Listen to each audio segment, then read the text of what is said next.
سلام تماشابینان گرامی، خلاصه خبرهای مهم 24 مای تاجیکستان و منطقه را از پایگاه خبری بامداد برایتان پیشکش میکنیم.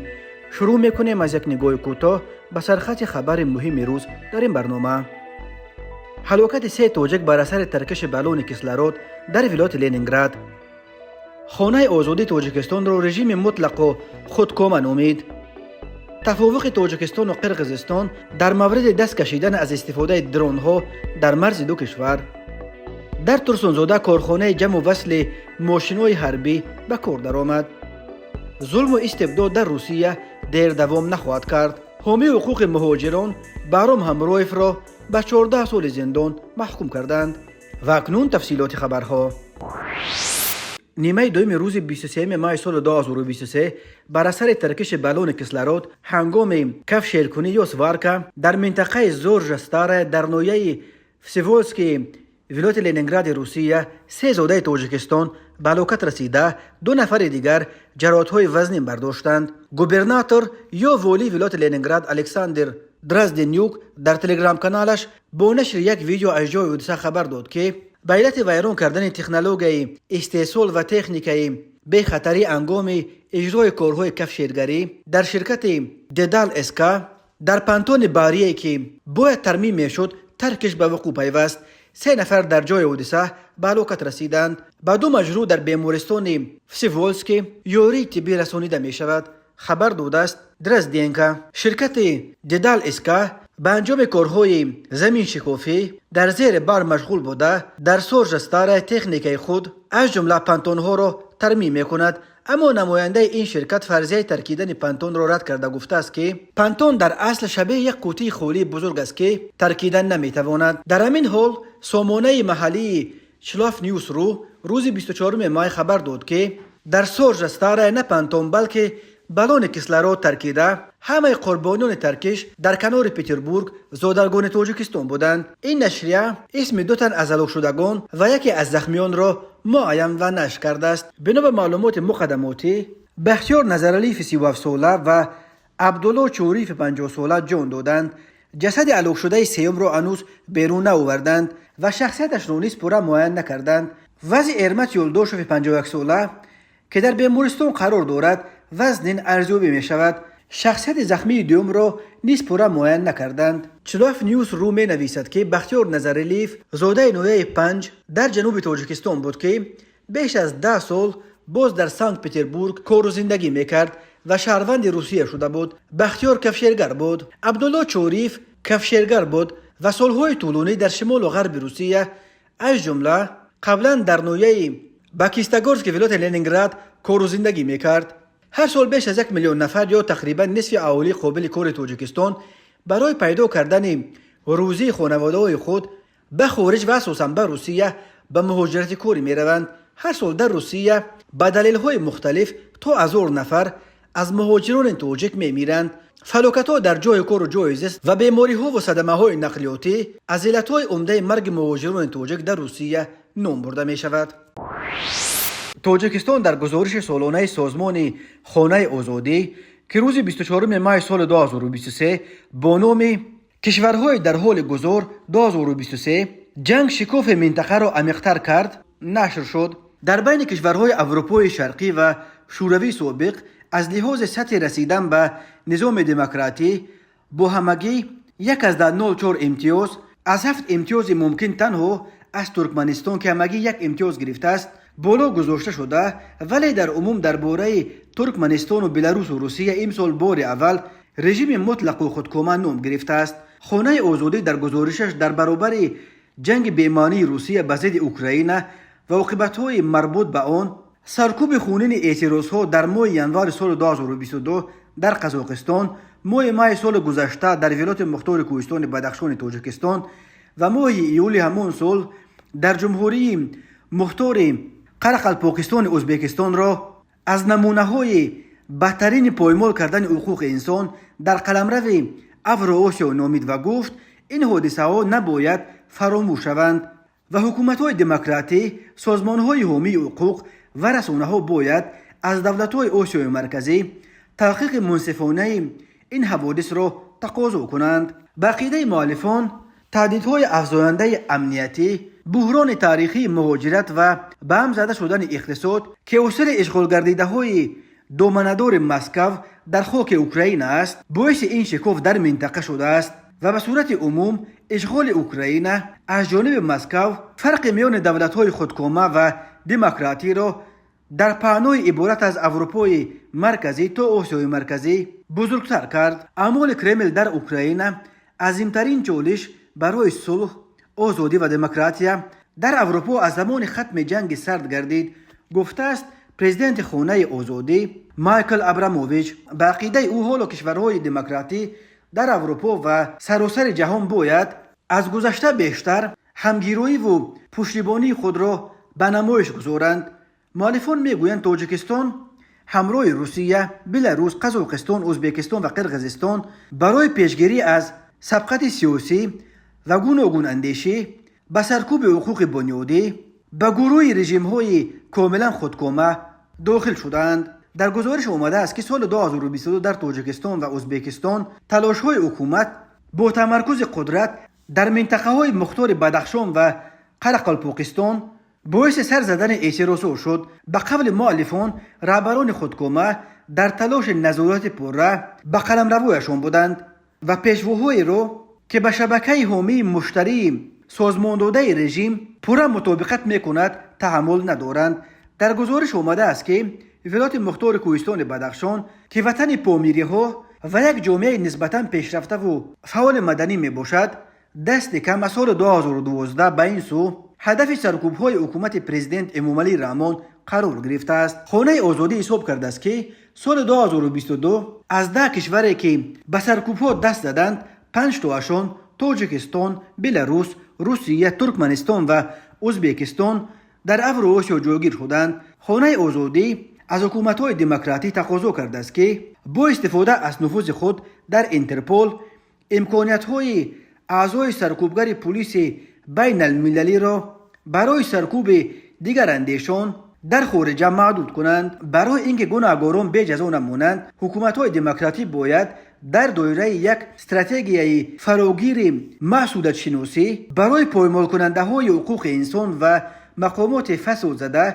تحریمات هدفمندانه را به کار برند. در میان مشورت یا راههایی که مؤلفان گزارش برای اصلاح وضع پیشنهاد میکنند، این استفاده تحریم و ابزار دیپلماتی است که به قول آنها عاملان را جوابگر خواهند کرد. مقامات دست داشته در سرکوب‌های فراملی باید به مجازات از جمله منع ویزا و بستن دارایی‌ها تا گرفتن مقام شخصان نامطلوب یا پرسونا نون گراتا روبرو کرده شوند و بلافاصله اخراج گردند. مشورت دادن حامیان حقوق. روز 24 ماه سال 2023 در مرز تاجیکستان و قرقیزستان در گذرگاه گلستان واقع در مرز اسفره با بودکند ملاقات رئیسان ولایت‌های سغد تاجیکستان و بودکند قرقیزستان رجبای احمدزاده و عبدالکریم علیمبایف دایر شد.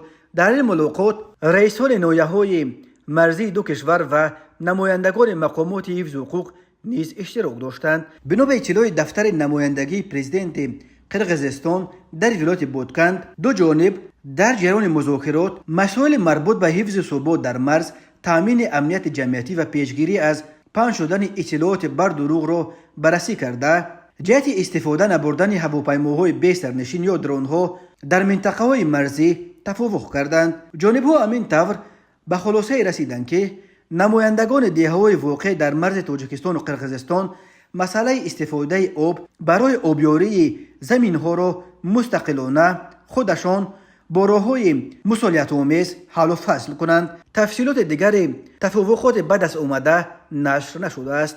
یادآور می‌شویم در جریان زده‌خوردهای مسلحانه ماه سپتامبر سال 2022 در مرز تاجیکستان و قرقیزستان جانب قرقیزستان بار اول از هواپیماهای بی سرنشین تمغه بیرقدار که از ترکیه خریده بودند استفاده برد. در نتیجه حمله درون‌ها به یک مکتب و مسجد در جماعت اوفچ قلچه نوی باباجان غفوروف که در آن ساکنان محلی پناه برده بودند 18 نفر کشته شدند. در 2 سال اخیر 2021-2022 در نتیجه زده‌خوردهای مسلحانه در مرز دو کشور دست کم 240 نفر کشته شده، حدود 750 نفر از هر دو جانب زخمی شدند. 24 مای سال 2023 پرزیدنت تاجیکستان امامعلی رحمان و پسر کلونیش رئیس مجلس ملی و شهردار دوشنبه رستم امامعلی در شهر ترسونزاده کارخانه ماشینسازی جمعیت دارای مسئولیت محدود سپر گروه را به استفاده دادند. بنا به گزارش خدمات مطبوعات پرزیدنت، کارخانه سپر گروه در دایره سالهای رشد صنعت 2022-2026 و تطبیق هدفهای برنامه دولتی رشد کمپلکس نقلیات جمهوری تاجیکستان برای سال 2025 ساخته شده، سمت فعالیت اساسی آن جمع و وصل‌سازی ماشین‌های مخصوص حربی و گردشدنی است. در این کارخانه بنا به اطلاع رسمی 100 نفر با جای کار و معاش خوب تامین گردیدند. درباره صاحبان کارخانه معلومات داده نشده است. تنها گفته شده است که آن در همکاری با شریکان رشد تأسیس یافته است و در این کارخانه نوبنیاد در مرحله اول با وارد نمودن قسم‌های علایده از خارج مملکت جمع و وصل 17 نمود نقلیات مخصوص بر آن مانده شده است که در آینده این نشانداد باید افزایش داده شود. طور اطلاع داده شد قسم‌های علایده برای آماده نمودن نقلیات مخصوص حربی و گردشدنی اساساً از شرکت استریت گروپ امارات متحده عرب دسترس می‌گردند. اقتدار سالانه کارخانه نو صنعتی جمع و وصل 120 نقلیات بوده. آینده این رقم هم با نظرداشت طلبات میتواند افزایش داده شود. در جریان مراسم افتتاح، امامعلی رحمان و رستم امامعلی با روند استحصالات و سنجش تکنیکی اولین ماشین‌های در این کارخانه آماده شده شنو شدند. خدمات مطبوعات پرزیدنت تاجیکستان تاکید کرده است که محصولات این کارخانه بر اساس بهادهی متخصصان ساحه جوابگوی طلبات معیارهای جهانی ماشینسازی می باشد. خدمات مطبوعات پرزیدنت تاجیکستان می گوید ماشین‌های آماده شونده در این کارخانه برای تامین جزء تام‌های قوه‌های مسلح جمهوری تاجیکستان نگرانیده شدند، ولی همچنین آینده صادرات آن به کشورهای خارج در نظر داشته شده است. روز 23 مای سال 2023 دادگاه دوم حربی حوزه غربی روسیه حامی حقوق رهبر سازمان یاردم و عضو مرکز مموریال بهرام میرزایف را بر اساس قسم دوم ماده 205 و قسم پنجم ماده 205 کودکس جنایتی روسیه در سفید کردن و تبلیغ تروریسم و اشتراک در فعالیت سازمان تروریستی گناهکار شناخت و به 14 سال زندان محکوم کرد. تفتیشات ادعا دارد که این حامی حقوق زاده بخارا سال 2011 نه فقط عضو حزب تحریر بلکه یکی از رهبران آن در روسیه بود. حزب تحریر در روسیه سازمان تروریستی اعلام شده است. بر اساس قرار دادگاه، بهرام همرایف 3 سال اول حکمش را در زندان پوشیده ادا کرده، 9 سال و 9 ماه باقی مانده‌اش را در محبس نظامش سخت سپری خواهد کرد. از 14 سال حکم او 1 سال و 3 ماه که در سزا قرار داشت کم کرده شد. مرکز حامی حقوق مموریال که فعالیتش در روسیه رسما قطع کرده شده است، در یک اظهارات در کانالش در تلگرام گفت بهرام همرایف را محبوس سیاسی می‌شمارند. هفته گذشته ایبدار کننده دولتی از دادگاه برای بهرام همرایف 21 سال حکم زندان طلب کرده بود. زورا همرایف و همسر بهرام همرایف با نشر چند عکس از تالار دادگاه در فیسبوک خبر داد که او در سخن آخرینش بار دیگر اتهامات اعلام شده را رد کرده و گفت از بس که از مقامات روسیه برای پایمال کردن حقوق مهاجران تاجیک و ازبک و قرقیز انتقاد میکرد، مقامات در پی نخارجویی شدند. من بعداً وابسته به امکاناتم حتی در زندان از نفران محتاج حمایت دفاع خواهم کرد. اظهار داشته است. این حامی حقوق همراه افزود است که در وقتش آرزو داشت که در ازبکستان دیکتاتور اسلام کریموف سرنگون شود، ولی روسیه امروز متاسفانه دیکتاتور کریموف را به یک نور زد و با تعقیباتش به سال 1937 و حتی از آن بهتر برگشته است. ولی بهرام همرایف گفت مطمئن است که این بی‌حقوقی مدهش حاکم در روسیه دیر دوام نمی کند و همه محبوسان سیاسی بیگناه آزاد و سفید کرده خواهند شد. در عکس‌های از دادگاه نشر شده دیده می شود که بهرام همرایف در داخل پنجره دادگاه هم چند شعار با دست در ورق نوشته شده را برداشته است و پلیس‌های پاسبان از پشت شیشه کوشش میکنند که روی این شعارها را با دستانش بپوشانند تا کسی نبیند. بهرام همرایف زاده بخارا بوده، عضو مموریال و رهبر بنیاد پشتیبانی حقوق اجتماعی مهاجران یاردم بود. او ماه فوریه سال 2022 به حبس گرفته شد. مقامات امنیتی روسیه او را اول به تبلیغ فعالیت حزب تحریر که در روسیه سازمان تروریستی اعلام شده است ابدار میکردند. از جمله گفته میشد که او در فیسبوک 6 مطلب مربوط به حزب تحریر، از جمله 2 مطلب به زبان ازبکی و ویدیوی کانال عربی الواقعیت تیوی را با دوبلیاژش به زبان ازبکی بازنشر کرده است. ماه اکتبر سال 2022 هنگام تمدید زمان حبسش در دادگاه نویه میشانسکی شهر مسکو، تفتیشات اعلام کرد که بهرام امرویف از سال 2011 به عضویت حزب تحریر پیوسته نه فقط یک عضو عادی این سازمان بلکه یکی از رهبران شعبه آن در روسیه بود. همچنین بهرام امرویف بنا به ادعای تفتیشات در خانه‌اش در مسکو دولتوف، جلالوف و دلبویف را جای داده برای پیشگیری از استرداد آنها به ازبکستان و دریافت حق پناهندگی برای آنها کوشش به خرج داده است. فیسبوک میگوید که آنها اعضای داعش و حرکت اسلامی ازبکستان بودند.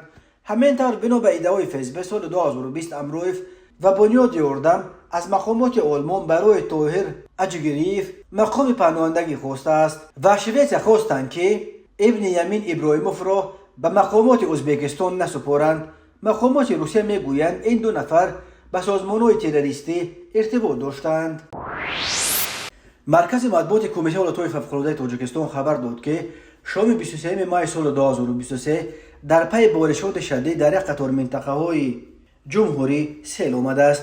از جمله شام 23 ماه ساعت 19:48 دقیقه بارشات شدید باعث فرو ریختن سیل در حدود دهه وروه جماعت رومیت در کنار شهر وعدت شد. در این جلوی 3 منزل را زیر کرده به 10 حولی و باغ ساکنان قسم منظر رسانیده است. در جای حادثه کمیسیون ولایت‌های فوق‌العاده شهر وعدت کار کرده ایستاده است و برای رسانیدن کمک کارمندان دستگاه مرکز کمیته ولایت‌های فوق‌العاده نیز به جای حادثه رفته با خود برای ساکنان از حساب ذخیره‌های کمیته همچون کمک مال‌های خواجگی و گیگینی بردند. همچنین شام 23 ماه ساعت 23 دقیقه سیل لایقه کیلومترهای 5 8 و 9 راه نورآباد سنگ را زیر کرد. برای رفع عاقبت‌های سیل کارمندان و تکنیک مخصوص وزارت نقلیات سفربر گردیده است. کمیته ولایت‌های فوق‌العاده گفت خوشبختانه در این آفت‌ها کسی آسیب ندیده است. کمیته خاطر رسان کرد که خطر فرو ریختن سیل و ترمه و یرچ و بالا رفتن سطح آب دریاها و کانال‌ها و انبارها در تاجیکستان کمش تا 26 ماه بلندبوخی میماند. به این دلیل از همه خواسته شده است که احتیاط کنند. در این رابطه کمیته ولایت‌های فوق‌العاده از ساکنان و مهمانان کشور خواسته است که در چنین روزهای خطرزا به ساحل مخزن‌های آب نروند، هنگام حرکت با راه‌های کوهی احتیاط کنند. همچنین کمیته از ساکنان خواست که در این روزها هنگام حرکت با راه‌های کوهی و عقبه‌ها احتیاط نمایند. از رفتن برای جمع‌آوری زبروخ‌ها، علف‌های داروار، هیزم و رفتن به ماهیداری و شکار نیز خودداری کنند. کمیته همچنین از اهالی خواسته است که سر وقت جویبارها، کانال‌ها و سیل راه‌ها را از هر گونه خس و خسپاره‌ها و ریگ و شغل تازه کنند تا که از خطر ورود سیل به منزل‌های استقامتی و کشتزارها امین بمانند. 23 ماه سال 2023 در شبکه اجتماعی فیسبوک خبر جای داده شد که مؤلف آن برای نجات جان یک سگ که در جزیره درود ورزاب مانده و امکان بیرون رفتن از آن را ندارد دعوت میکرد. مرکز مطبوعات کمیته ولایت‌های فوق‌العاده تاجیکستان خبر داد که برابر دریافت این خبر نجات دهندگان ریاست ولایت‌های فوق‌العاده شهر دوشنبه به جای حادثه روان شدند. ساکنان محلی از آن در اضطراب بودند که این سگ بی دفاع از این قطعه زمین با آب احاطه شده چگونه خود را رها کند. ساکنان گفتند که اینک 4 شبانه روز است که سگ در آنجا در بین دریاست. امدادگران به جای حادثه رسیده با یاری زورق و تجهیزات‌های مخصوص دست به عملیات نجات زدند. جریان تیز آب کار امدادگران را به مشکل روبرو می‌کرد. این بود که نجات بخشان مدت 2 ساعت تلاش کردند حیوان بی زبان را بدون یگان آسیب جسمانی نجات دهند و در زورق به ساحل آورند. در نهایت این کار به آنها میسر شد و سگ را بعد 4 شبانه روز از بند رها کردند. صحنه 2 ماه سال 2023 یک زن از جزودان زن صلح خورده‌ای که در شعبه امانت بانک در اسفره برای گرفتن پول نفقه‌اش نوبت می‌پوید $5000 پول نقد را دزدیده است. طوری که اکبر شریفی سخنگوی ریاست کارهای داخلی ولایت سوخت شام 21 مای سال 2023 خبر داد این حادثه صبح 2 مای ساعت 09:40 دقیقه وقتی روی داد که ساکن جماعت چورکو سوجیده قلندر و صبح 2 مای $5000 رو که فرزندش از روسیه فرستاده بود از خزینه بانک گرفته سپس برای گرفتن پول نفقه خودش نوبت ایستاده است. اکبر شریفی گفت در نتیجه احتیاط نکردن این زن مبلغ بزرگ را از دست داد، ولی به کارمندان میلیس میسر شد که خیلی زود این جنایت را آشکار و دزد را دستگیر کنند و پولهای دزدیده شده را به صاحبش برگردانند. با اتهام دزدی این $5000 زن 33 ساله ساکن جماعت نوگلم دستگیر شد. میلیس گفت او با استفاده از تنبشوی ازدحام در نوبت بانک و بی‌پروایی جبر دیده این مبلغ بزرگ را ربوده است. خود این زن میگوید به امانت بانک برای گرفتن نفقه کودکانم رفته بودم، در نوبت ایستاده بودم، آدم بسیار بود، در سمکه همون زن پول را نمایان دیدم و بی‌عقلگی کرده گرفتم. این زن در بیاناتش گفته است که دیدن مبلغ بزرگ اسعار خارجی و شرایط قلعی برای دزدی میل کج رفتاری در ضمیر او بیدار کرده است. شخصیت دزد را بر اساس ثبت ویدیو کامراهای نظارتی زود آشکار کرده و لکه دوام روز 2 مای او را پیدا و دستگیر کردند، ولی او در بین چندین ساعت الکی $200 از پولهای دزدیده‌اش را عوض کرده و برای احتیاج خود صرف کرده بود. بعد دستگیر شدن این زن همه ضرر رسانیده‌اش را برقرار کرده و $5000 را پره به صاحبش برگرداند. در حال حاضر به سبب در تربیتش قرار داشتن طفلان نابالغ این زن را به شرط ترک نکردن محل زیستش شرطاً آزاد کردند، ولی به ضد ساکن جماعت نوگلم بر اساس ماده 244 با اتهام دزدی پرونده جنایتی گشودند و به او بر اساس این بند قانون همچون جزا جریمه و یا چند سال زندان تهدید میکند. تماشابینان عزیز و گرامی، این بود مرور به خلاصه چند خبر مهم امروز تاجیکستان. خبر و گزارش های بیشتر از تاجیکستان و درباره تاجیکستان و اطراف آن را در سامانه پایگاه خبری بامداد در این نشانه پیگیری نمایید: www.bomdad.com. خوش باشید.